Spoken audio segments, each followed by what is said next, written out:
안녕하세요. 마음비우기 포지티브 명상의 악명입니다.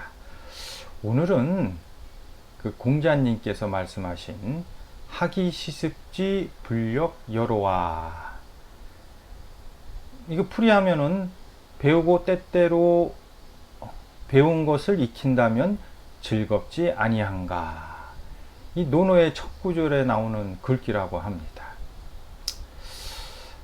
공부가 재미있다.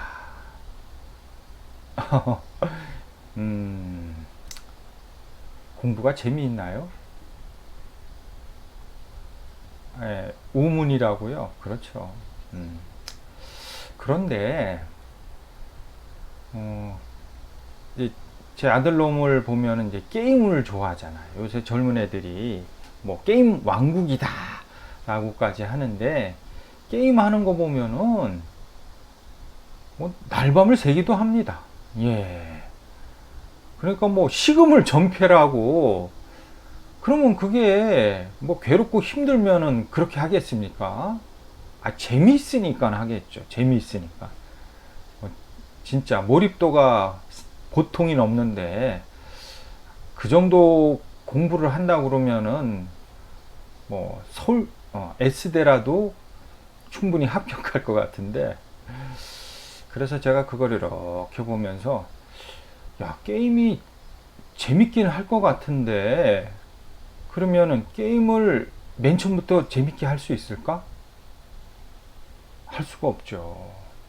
게임이 재미있으려면은 그 게임에 대해서 능통을 해야지 재밌죠.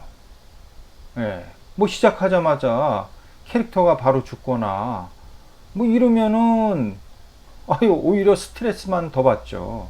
근데 그런 거를 이제 공부를 하잖아요. 배우고 익혀서 반복하다가 이제 어느 정도 숙달이 돼야지, 그 전에 무수한 실패 뭐 그런 거를 통해서 그거를 극복을 해야지 비로소 이제 재미에 빠질 수가 있지 않겠습니까? 그러니까는 공부도 재미있다는 게 뭐 일맥상통할 것 같아요. 뭔가 재미있는 요인이 있는 겁니다. 날밤을 새고, 뭔가 기쁨이 있고 보람이 있고. 근데 저도 뭐 공부라면은 자신이 없었지만은 명상을 하면서는 실은 이 말이 너무 마음에 와 닿더라고요. 그래서 제가 이 책에도 잠깐 언급을 했는데, 명상도 일종의 공부잖아요. 왜? 배우고 익히는 거니까. 근데 그 배우고 익힌 게 이제 숙달이 되니까 이게 재밌더라고요.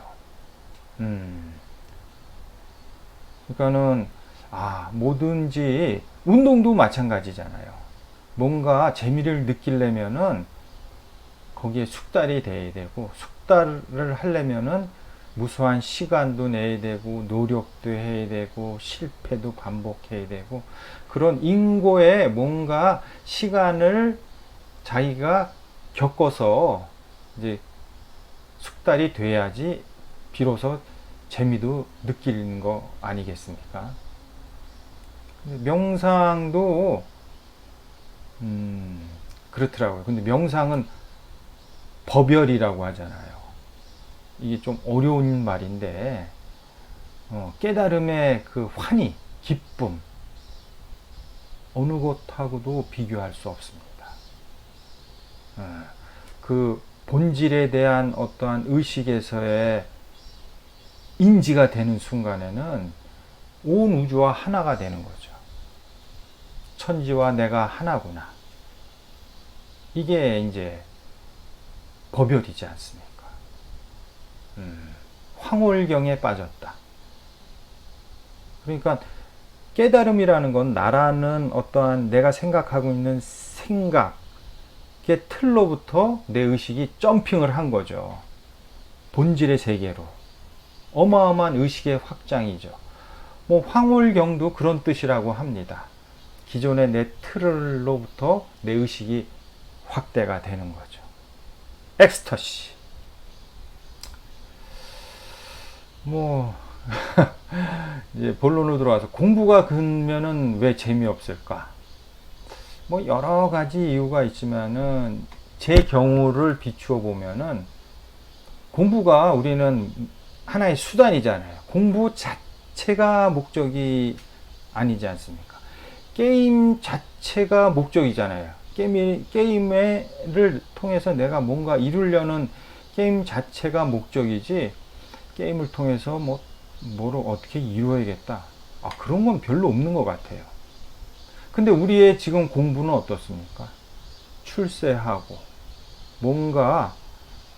뭔가를 쟁취하기 위한 하나의 수단으로 이제 변질이 되고, 그렇게 가르치잖아요. 이러니까 재미가 없습니다. 이게 왜 우리 학생들이 공부 안 하는지에 대한 이게 명쾌한 답입니다. 한번 공부하고 명상하고 차이점을 간단히 얘기해 볼까요? 그냥 재미삼아서. 우리가 이제 공부하면은 평가를 뭘로 합니까? 대부분 시험으로 하잖아요. 그럼 시험은 누가 냅니까? 출제자가 내죠. 내가 할 수 있는 게 아무것도 없습니다. 권한도 누가 가지고 있어요? 주최 측에서 다 가지고 있죠. 그 다음에 그거를 당락을 결정하는 것도 누가 합니까? 주최 측에서 합니다. 평가도 주최 측에서 하고. 그러니까 나는 꼼짝없이 시험이라는 어떠한 나의 공부 결과를 판정하는 것에 대해서 내가 할 수 있는 거는 주최 측에서 뭔가 요구하고 출제 경향이라고 그럴까? 그런 걸 잘 알아가지고 점수 올리는 거잖아요. 그러니까 철저하게 내가 주최 측에 종속을 당하는 거죠. 이러니 짜증나고 재미없고 하는 건 당연하지 않습니까? 근데 명상은 어떻습니까? 평가 누가 합니까? 스스로 합니다.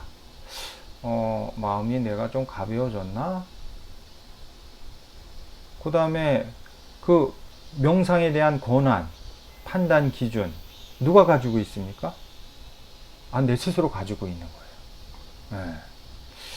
평가도 내 스스로 하고, 내가 기준도 내 스스로 설정할 수가 있고, 그 다음에 달성의 결과도 내 스스로 판단하고 인정하고, 다 주체가 누구냐? 내 스스로 하는 겁니다. 그러니까 명상은 합격, 불합격 없죠. 커트라인 이런 거 없습니다. 그리고 속임수, 반칙, 요행, 왜 내면하고의 정직한 대화고 나와의 싸움이, 아무튼 그러니까는 상당히 정직한 그런 공부입니다. 그래서 오늘의 결론, 공자님께서 배우고 익히는 게 즐겁다 지당하신 말씀입니다. 우리는 배우고 중요한 거는 익혀야 되죠. 익히기 위해선 내가 많은 시간을, 내가 노력을 들여야 됩니다. 그 노력과 정성을 기울여야지 비로소 이제 결과, 기쁨을 얻을 수가 있게 되는 거죠. 그래서 명상은 본질은 뭐냐면은, 요게 나라는 에고잖아요. 얘는 탐진치, 욕심, 가짐, 집착의 어떤 생각 뭉치인데, 지금 요 생각 뭉치가 나라고 하고 요것만을 위해서 살아가는 게 이게 중생의 삶이지 않습니까? 요 100년도 못 사는 몸을 위해서 언젠간 없어지는데, 명상은 뭐냐? 이게 나라는 이 이 생각 뭉치를 다 없애서 나의 근본 성품, 참마음, 이걸 찾는 거죠. 그러면은 어때요? 의식이 나로부터 무한대로 커지는 거죠. 무한대로 커지고 세상과 내가 하나구나. 이게 이제 법열의 궁극의 답을 얻는 거죠. 그러면은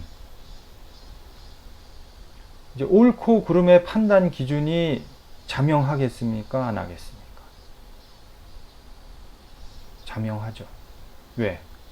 큰 의식이 돼서 나라는 욕심으로부터 의식이 벗어났으니까 내가 어떤 사물을 판단, 분별하는 게 정확하고 당당하죠. 그리고 본성의 마음이 되면은 내가 왜 태어났지? 내가 이 삶을 왜 살까? 이 몸 벗으면은 내가 어디로 돌아갈까에 대해서 답을 얻겠습니까? 못 얻겠습니까? 오늘은 공자님께서 논어의 첫 구절로 말씀하신 학이시습지 불령여로하, 배우고 익히는 게 재밌다 라는 주제로 말씀드렸습니다. 마치겠습니다.